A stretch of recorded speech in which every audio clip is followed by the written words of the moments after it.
Welcome everybody. Welcome to Give Me Your Advice.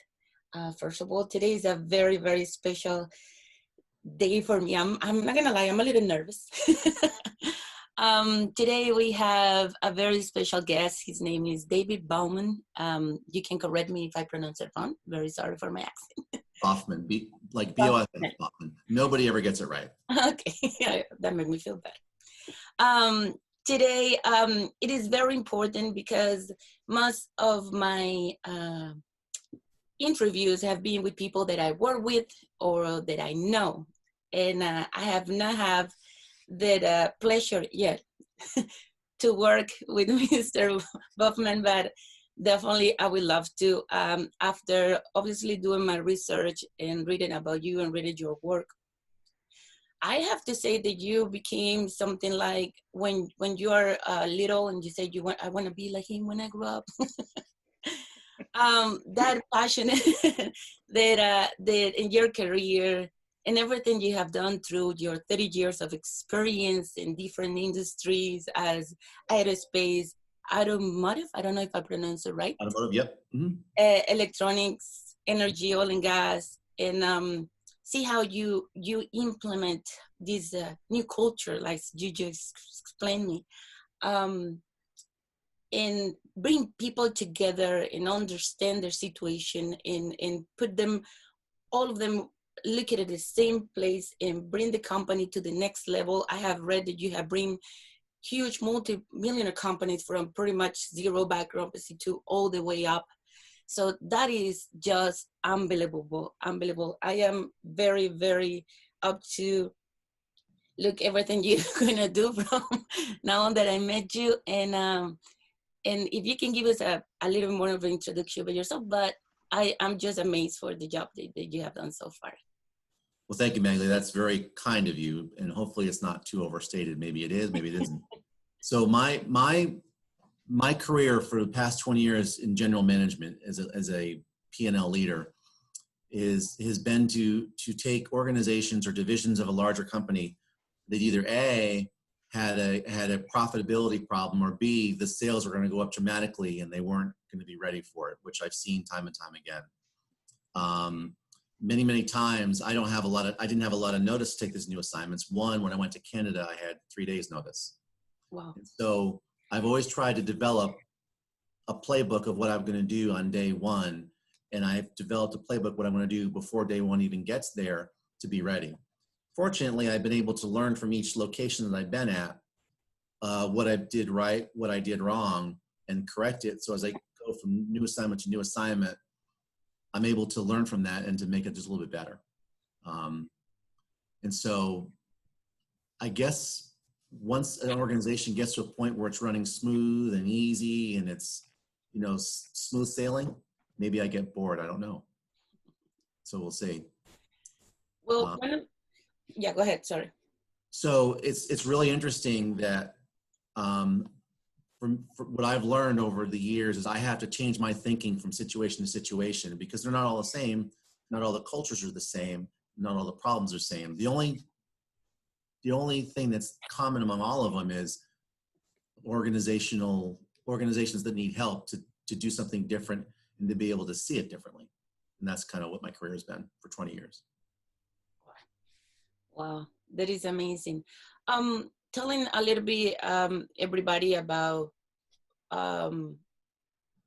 today's conversations. It is, as most of you know, the situation for a lot of us in the oil and gas industry, it is not the best, right? Because of the situation, because of the price, because of COVID-19, and for many other things that is happening worldwide.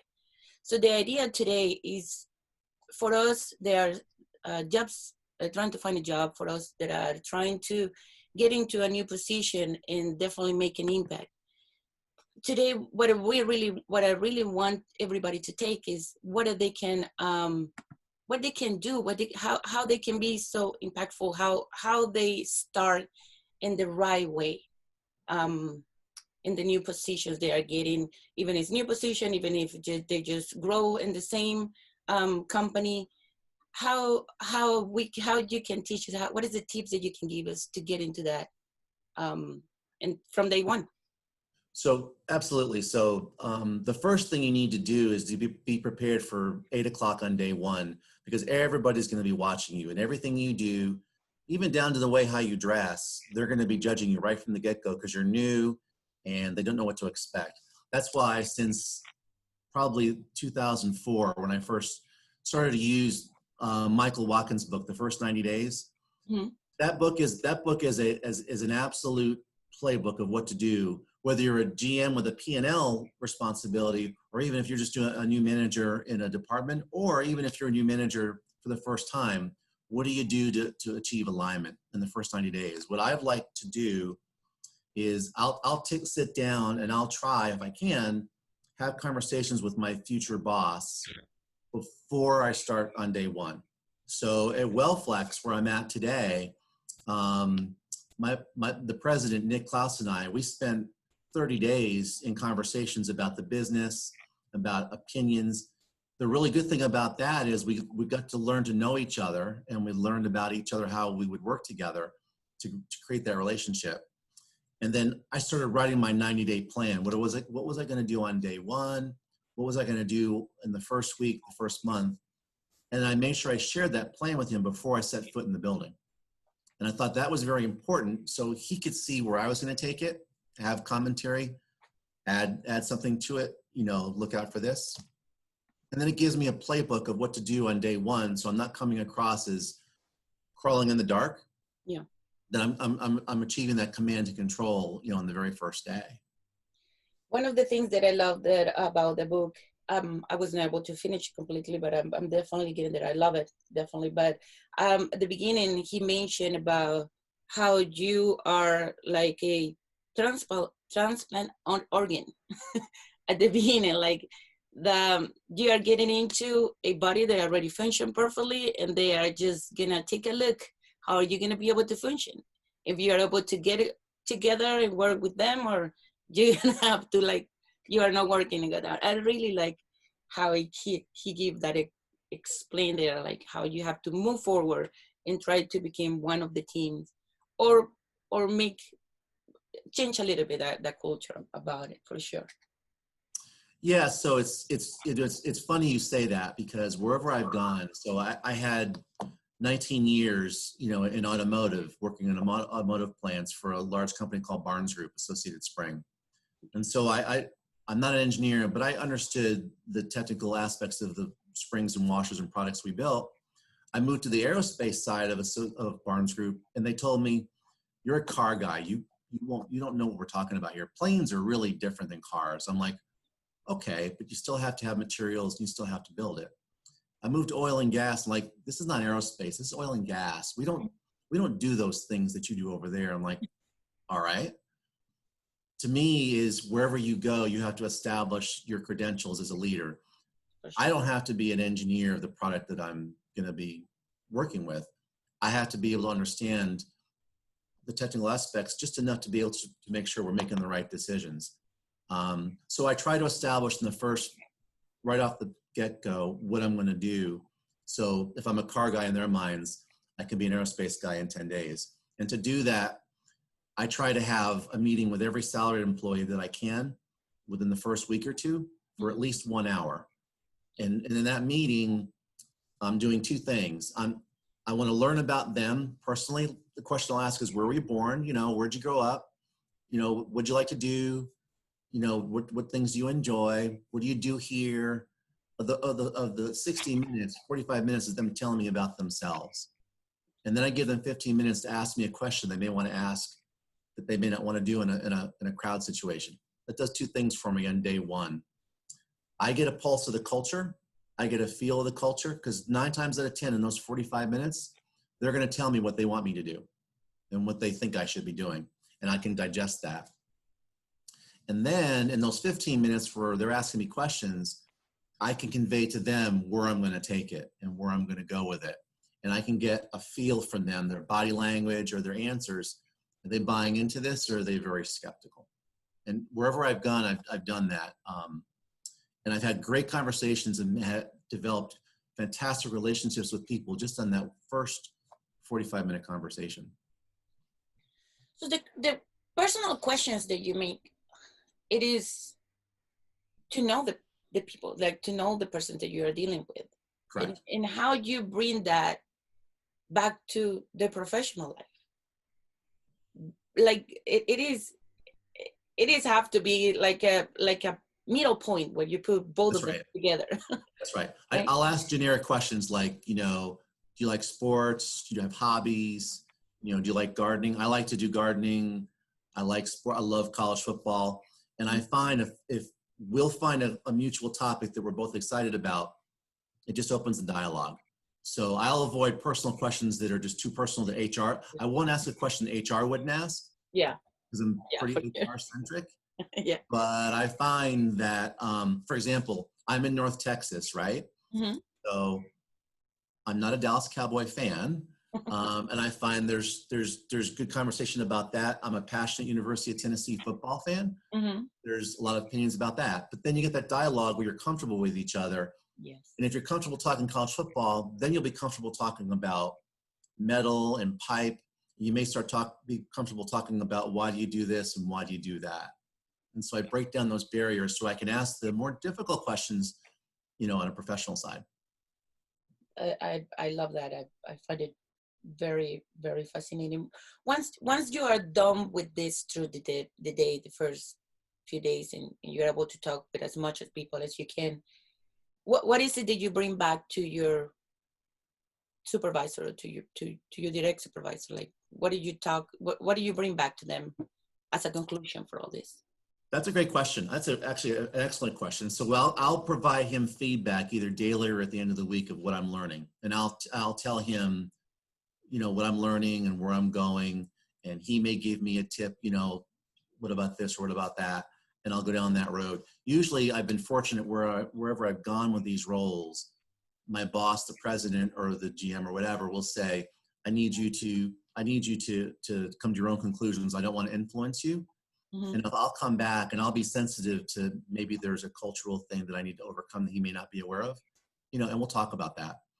And then after the first week or two, now I'm starting to define direction where we're going to go and how we're going to do this. So at WellFlex, we were going through rapid increase in revenues. It was dramatic increase. It was great. It was 2018. Hmm. Oil was at $60 a barrel. We all remember that, right? Yeah. And Right. we had a lot of orders coming in that we needed to ship pretty quickly. And I told the team on day 2, we're not going to miss shipments. We're not going to miss our numbers. Going forward, we're going to keep our promises to our customers. It took us a while to get there, but we were able to do that. And that's what I convey to him is how I'm going to get there and how I'm going to accomplish that goal.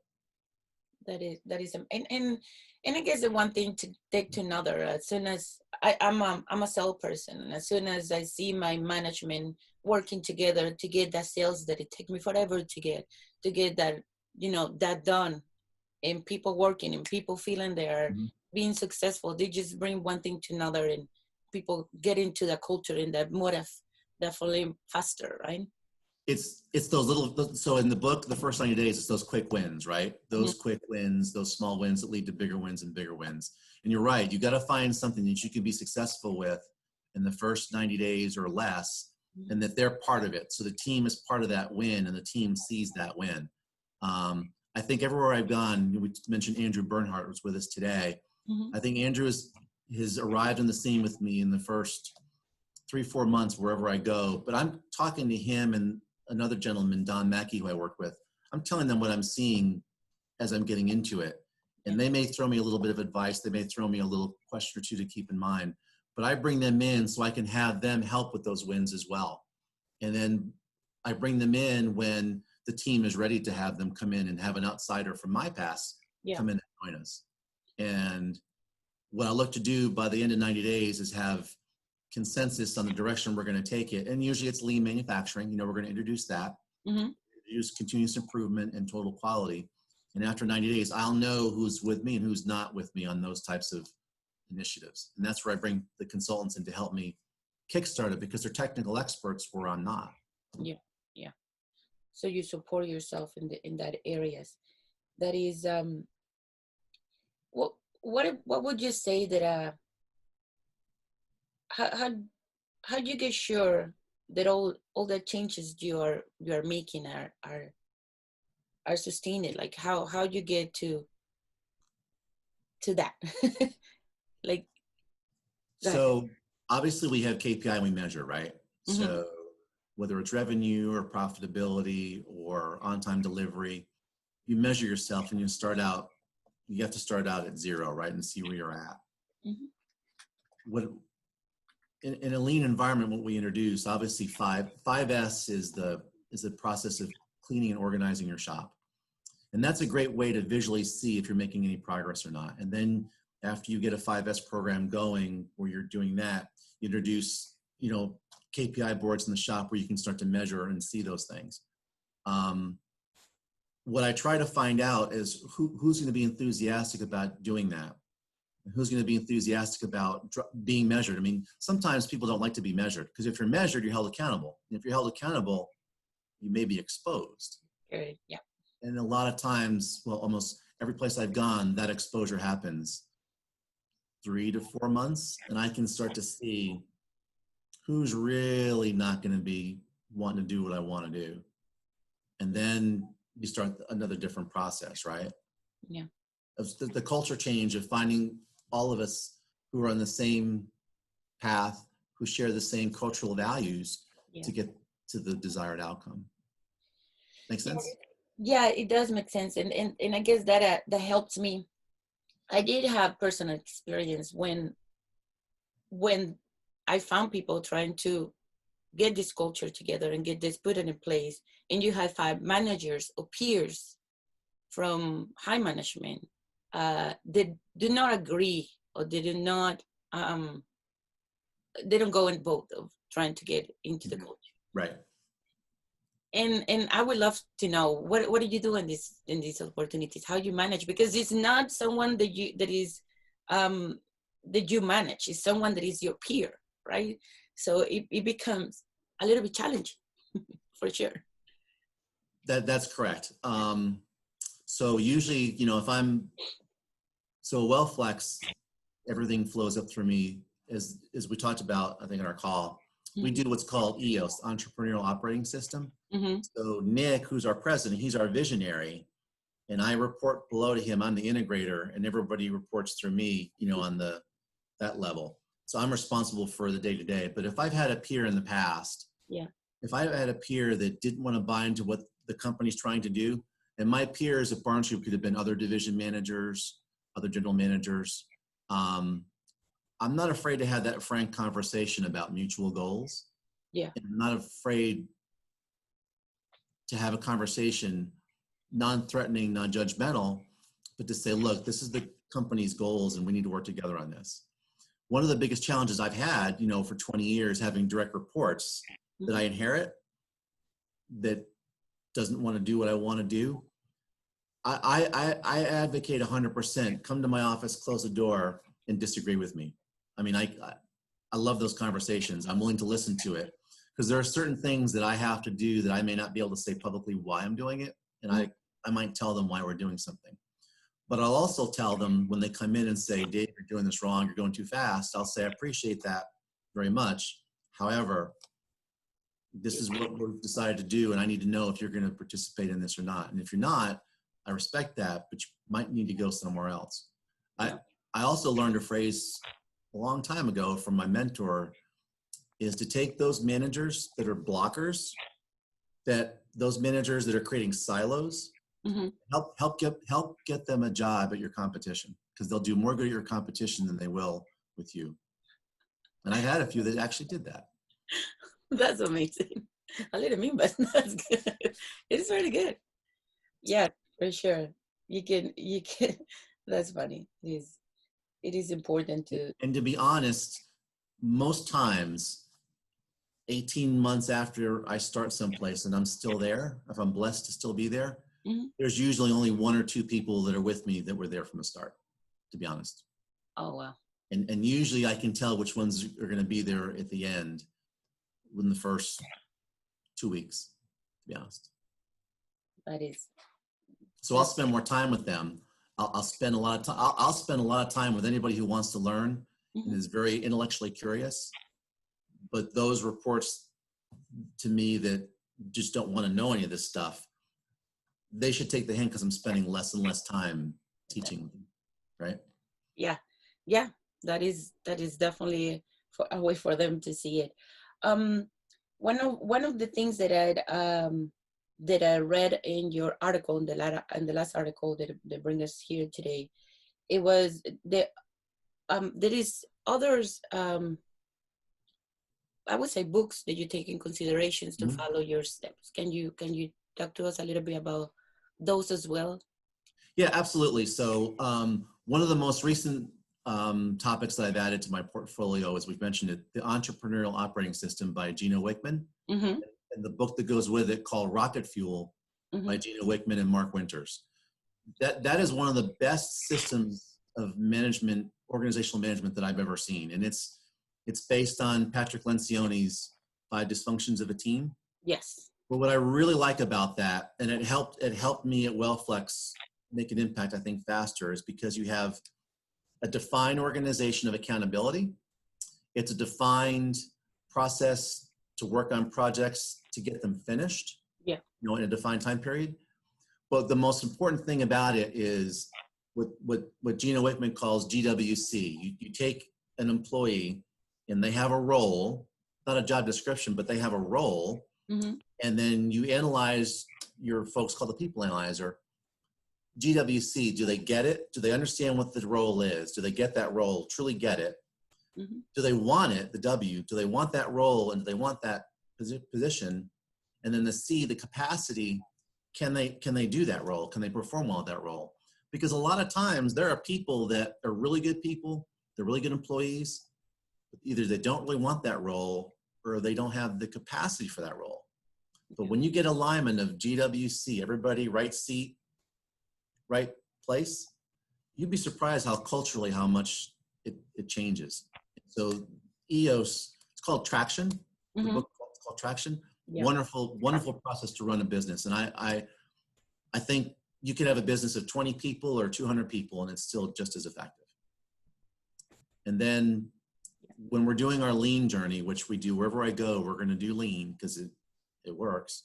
Mm-hmm. One of the most important things that you could read is a book called The Goal by Eli Goldratt. And it's a novel, it's a cheesy novel, Mm-hmm. but it talks about theories of constraints and it talks about supposed bottlenecks and how to manage the bottlenecks and how you can get material flow. It's all about material flow, standard work, standard process, right? That's a must read for an organization trying to go down the lean journey. And then one other thing that I use, it's not a book, Mm-hmm. and it's a video. And I use this video from a cultural standpoint. It's to me, it's important. And I've used this video 25 or more years. Okay.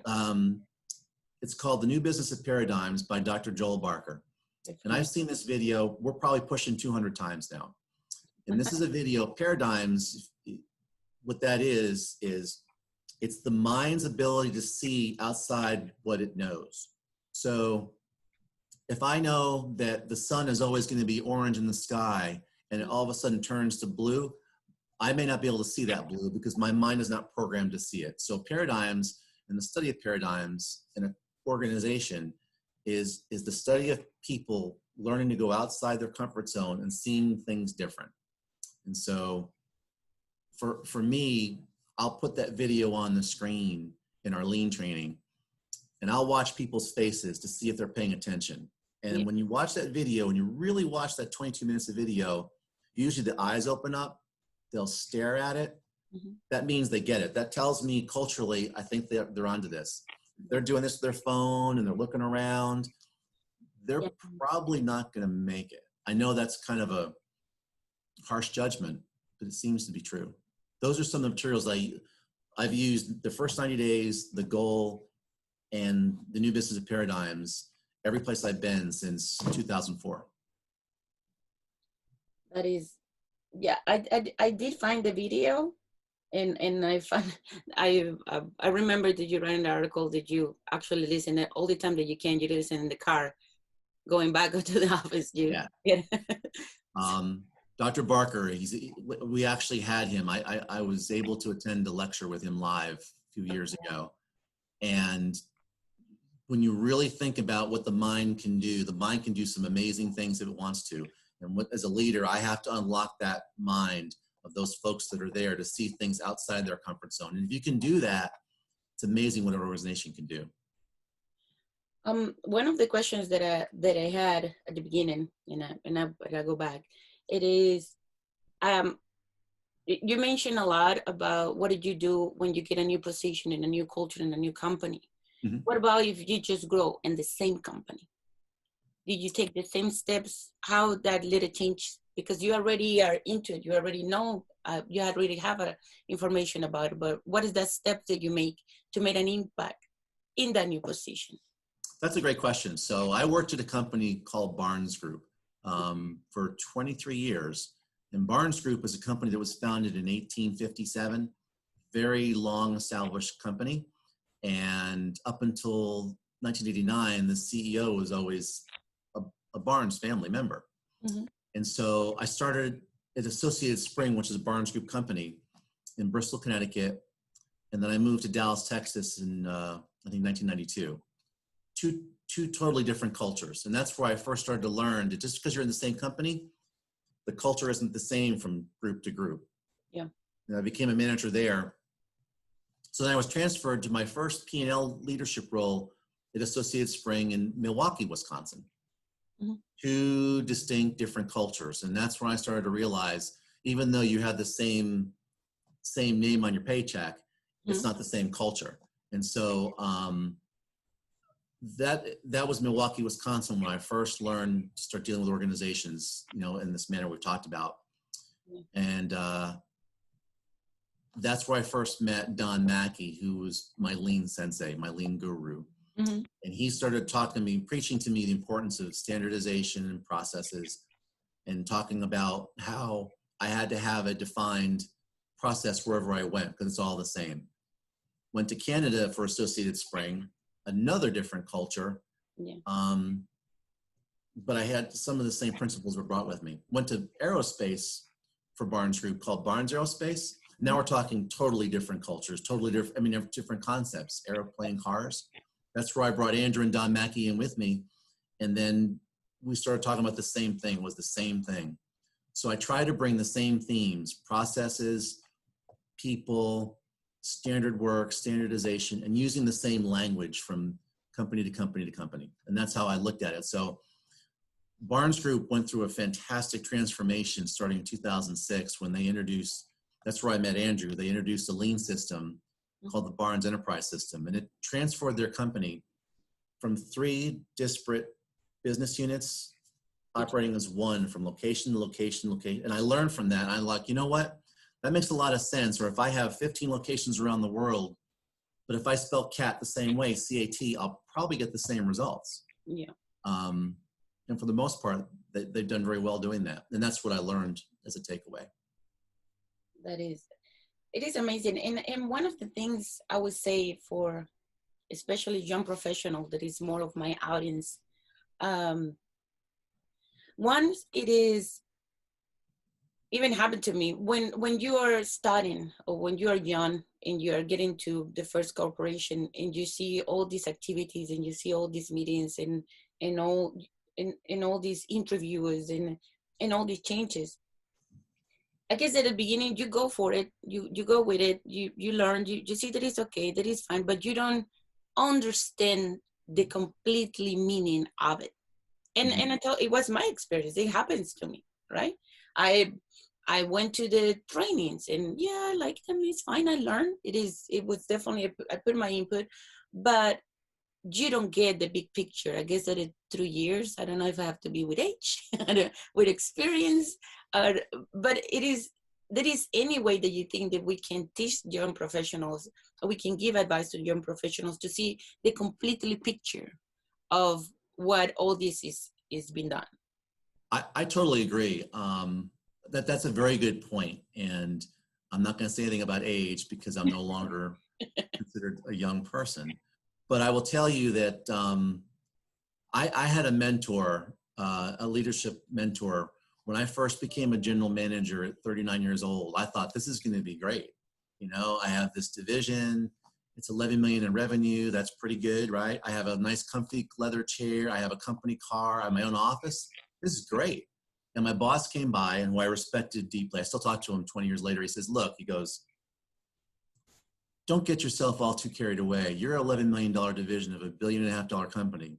If you totally screw up, which you probably will, nobody's going to know.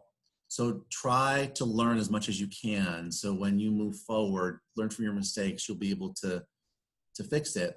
He goes, no, by the way, maybe someday you'll be in the position that I'm at where you might help somebody. And if you do, don't forget where you came from, because you're coming from the bottom right now. I'm like, okay, that's humbling.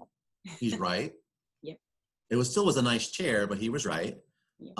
So what I try to do now is I try to explain to folks that work for me, if I can, why I do certain things. Why do you do this? Why do that? And I'll take the time, if they want to understand it, I'm happy to explain why I'm doing this. And sometimes they may get tired of hearing me talk about the old days. But the thing is, I've made mistakes that I don't want other people to make. For example, when I was in Milwaukee, we put General Motors on credit hold. And my president let me know that was probably one of the most boneheaded things that could ever possibly happen to your largest customer, right? Yeah. But I learned over time how to manage those situations, and I try to make sure that people who work for me understand that. So if I do something that may look unusual, I'll take the time to explain it, but always be intellectually curious. Don't be afraid to ask a question, because you'll be surprised how many executives would be happy to share their knowledge with you. I see that people are afraid to ask a question because they're afraid to get in trouble. Can't get in trouble for asking a question. Well, look back, for sure. I think that one of the things that happened to me personally was, I want to ask a question. It probably was a smart question, but at some point you feel a little feel that you're going to look bad, or you're going to look stupid. No question's a bad question. Right. One of the things that I want to get your input on it, and actually, Andrew, if you want to step in on it as well, it is, I don't know if culturally, I come from South America, and for us, it is not very common to have a professional through your career, a mentor or a coach. And I listened to you mentioned that you have one since your early career to now. And can you give us, what do you think it is the important to have this? Why this young professional, why these new graduates, they need to have these mentors and these coachings? They help them to grow and, get into, sometimes in the career, we just go around like, hey, I just want to bring you back to what is your path is supposed to be. But if it's changed, help you to change it as well.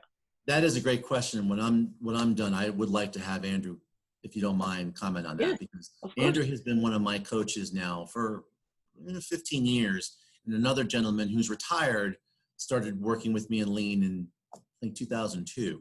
And what I really like about Andrew and Don Mackey is they're not afraid to tell Dave, you totally blew that.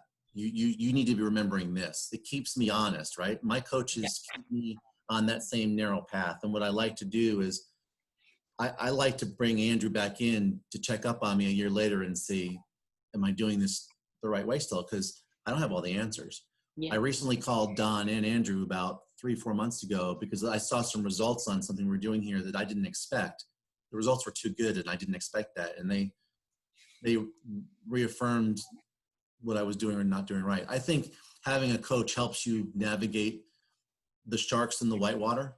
Yes. To help you learn. If you're willing to have a coach and willing to learn, it's a huge plus. Andrew?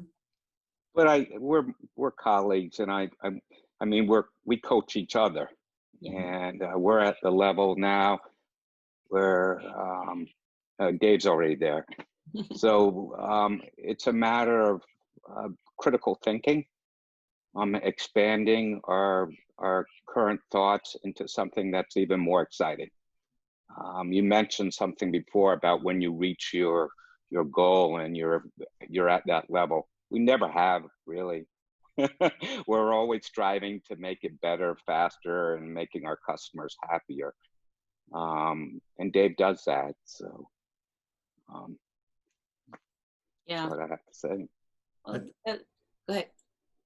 It really is, Andrew's absolutely right, is that when you reach, so what I do with KPIs, if you're starting to be green every day, reaching your goals, Something's wrong. raise the bar. Your goals were not set up. Raise the bar, right? I mean, if you're measuring your scale from 1 to 10 and you're hitting 10, well, make it 11, make it up. But yeah, never allow yourself to be content with reaching a goal. And sometimes coaches need to prod you and remind you of that. I'm always amazed at companies that perform at 95, 100%. And yeah, it's not. They're assuming that they have a scale that's locked in. Yeah. And it doesn't show continuous improvement. Yeah. But it's funny is they use that as a marketing thing for a good thing. Mm-hmm. Mm-hmm. Like, yes, but it's 100%. And so like, yeah. A lot of people know that they're just fooling themselves if that's the case. Yeah. That is. So I know that sometimes my time comes to an end, right? My role becomes less impactful because the organization is starting to kick it in themselves. They're learning and they're moving, and I'll step back, and they all of a sudden they're telling me what they want to do, and I'll like, okay, if you think you can do that, let's try it out. And I think that's a good spot to get to after a while. I have a little bit of a personal question. Okay. How do you implement all this in your personal life, with family, with kids, with wife? Did you do that? So that's.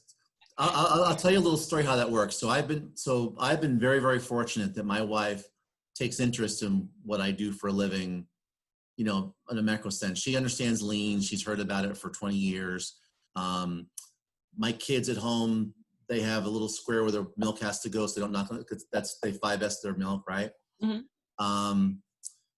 So I've always taken my family to every place I work so they can see what I do. And they go through the shop, and they'll go through the shop maybe once a year, maybe every 6 months. So at WellFlex, I brought my family in for the first time after I was here for about 8 months. And she let me have it. Why is that cart there? Why is this stuff on this cart? That doesn't seem right. This doesn't seem right, right? So I, of course, being the person that I am, I told my VP of Ops that my wife gave us a 5S grade and didn't do so well. And he looked at me, his name was Greg Patterson. He looked at me, he's like, okay. But then we were on our journey and it got better and better and better. So I brought her back in 5 months later. She goes, oh, wow, this is great. I see the swim lanes, I see the carts. She goes, oh, that's much better. And I told Greg, yeah, you're getting better, right? So I brought her in, I think Christmas time last year, and she was like, this is great. It's unbelievable. It was a big transformation. Mm-hmm.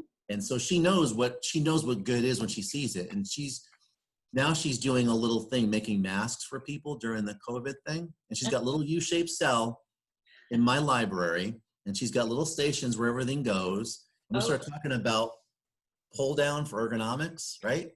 So she gets it. Now, I think that Greg should come to my house and grade her on 5S at her cell. What do you think? But really, lean makes sense at home, doesn't it? Garage. For sure. Or your room, your kids' room, if you can get your kids to clean your room. It really does make sense.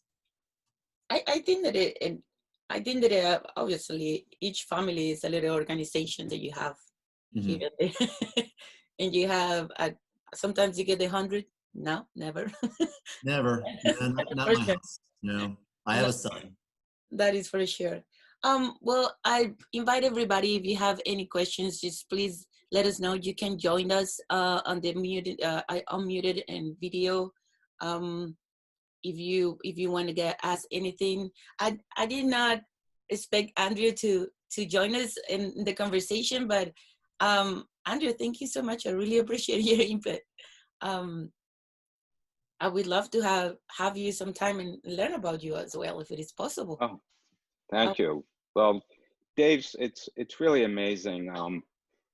And he mentioned it about his wife walking into a plant and seeing the difference. And if you have eyes to look and the patience to go out there every day, you see things. When Dave had his plant, when he first got there, they have two buildings and they're separated. And in between these buildings, I have never seen so much junky pieces of metal laying all over the place. I mean, it was what you would expect from a factory that doesn't do lean. That's actually your first clue, is that you have enormous amount of inventory in process. When I went back maybe 3 or 4 months later, that pile started to get down a little less, a little less, a little less. And I think my last trip there was hardly anything in between. There's Wow. nothing. That means in between the two buildings. So that means that he's producing these goods at a faster rate, which means that it's costing him less. For sure. And these are just real simple concepts that Dave understands. So, And culture, remarkable. get the right person there to do that. So yes. Greg Patterson's our VP of operations. And Greg and I, we have the exact same mindset on lean. And when I interviewed him for 2 hours, and then I hired him without telling his boss I was going to hire this guy. I just said, I need this guy. I brought him in, and he made that shop just dance. And it's really something that it's a tribute to him and the people he trained. And so right now, Greg and Larry Hanks, who was the WellFlex Operational Excellence Director, they're doing lean foundation training for every employee. And even during COVID, we're doing it online. But you can see the mindset of the folks out there saying, to Andrew's point, I don't see this the way it should be. I see something, it needs to be different. And it just, culturally, that's just what happens, is a domino theory. And Andrew's right. You see it and you learn it.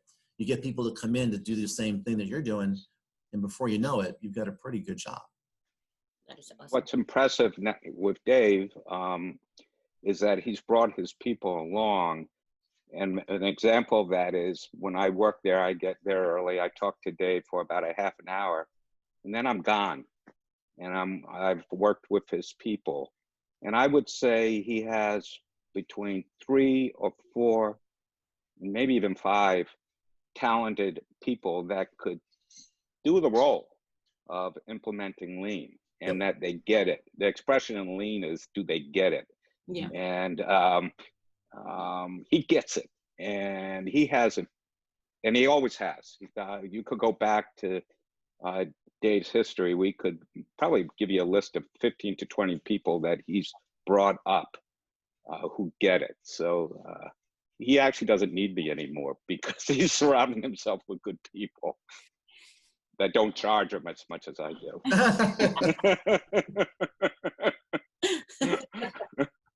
I'm sure he will keep paying for right. mentorship, for sure. Well, gentlemen, I really appreciate your time. We have a question, Magley. I think Hillary had a question. I do not have a question. No. Okay. No, guys, I don't know. You can come in on the conversation if you want to mute. And I just want to add one more thing. This is my first Zoom meeting where I don't have a cocktail. It's too early, but we can have a coffee, but definitely not too early. Yeah, I know. I do. I have my family all over the world, so we normally have a wine or a beer. Nothing wrong with that. But Andrew, so if I can have you in some kind of interview, I promise I do it a little bit late so we can have some cocktails on it. Okay, if we could have cocktails, I'm there. We are open. This is very fresh, very friendly. I promise. We take a lot of you guys. I really appreciate it. David, if it's okay with you, I'm gonna take the different books that you narrow in your last article together with the ones that you told us today, the goal. Yes. And I'm gonna put it in the description for the video in YouTube and also the podcast, and so people can go back. Please follow Dave and link it if you have any question, or if you have any question through me. I'm also here to support you guys. I am very thankful. I can't wait for your next article. And And I really appreciate it. This was great. Thank you, Megley. It was a great job. I appreciate it. Great questions, great conversation. We could probably spend a few hours doing this. For sure. Very much appreciate Well done. Well I done. really appreciate it. This is my third one. It's completely out of my comfort zone because of my accent. I tell you, this is I'm just trying to keep active. I'm just trying to keep positive. I am searching for a job. It is quite hard right now. You have your good days, your bad days, but it keeps me motivated and meeting great people. This is a great foundation. Anything that we can do to help you, me and my network, just let us know. I appreciate it, sir. I really, really appreciate it. Hopefully we can have another chat, and you can give us your tips and advice for all your career. Would love to do that. Thank you so much. much. Bye, everybody. Perfect. Have a great one. Take care, everyone. Bye. You too. Bye-bye.